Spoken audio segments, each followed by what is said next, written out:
What's up, guys? Welcome back to my channel. We are back with another Diddy video, and today we are doing a recap of trial day 29. So we started off the day with Homeland Security Special Agent Joseph Cerciello still on the stand, and he finished up his cross-examination of that chart that he had that had invoices from flights and hotel bookings and text messages and all that sort of thing. So we finished that up. And some of the key things that we learned from his testimony today were we found out that those flights that were booked for those entertainers to fly out to for hotel nights were actually paid through Diddy's personal account and not his business account. We also saw a text exchange between Jane and an entertainer by the name of Sly, where she reached out to him in December of 2021 and she said, "Send me something." And then she asked him if he wanted to fly out and meet up with her. And he said that he was preparing for Christmas with his family. And then she suggested that he just do a day trip.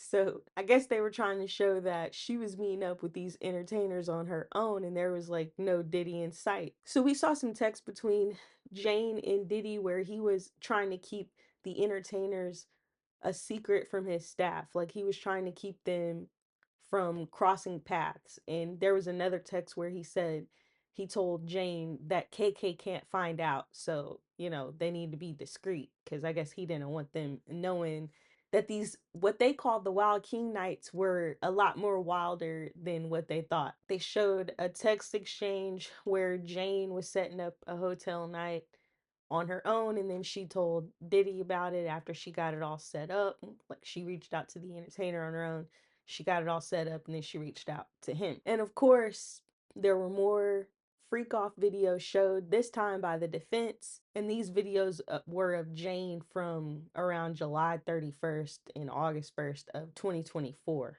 and they were about 6 minutes long. And then she played another video from December of 2021. And then we ended the day with the defense putting in a Rule 29 motion for acquittal on the basis that the prosecution didn't meet their burden of proof. So they felt like that there wasn't enough evidence at trial to sustain a conviction. So his defense attorney, Alexandra Shapiro, basically went count by count and told why she felt like there wasn't enough evidence. Some of the things that she said was that there were no text messages between Cassie and Diddy shown where it seemed like Cassie was coerced into doing freak offs, and she seemed like she was a willing participant, and anybody in Diddy's shoes would have thought that she enjoyed doing the freak offs. She also said that there was no conspiring between his employees, that he went to great lengths to try to keep them from knowing what was going on during freak offs. He wasn't conspiring with his employees to commit any crimes outside of potentially drugs. She also pointed out that when he bought these flights and arranged travel for these entertainers, that he was not using his business money, he was using his personal money. That's pretty much what happened today. The judge hasn't ruled on that. He said he's reserving his ruling. Those are typically not granted, so this is slim. The jury gets a day break and then they'll be back on Thursday for closing arguments and potentially could be deliberating on Friday, although the prosecution said that they feel like they're probably not going to deliberate until Monday, but I guess we'll find out. You guys let me know what you think about all this in the comments down below. If you like videos like this, please consider subscribing. If you like this video, please hit the like. Thank you to all my new subscribers, and thank you so much for watching.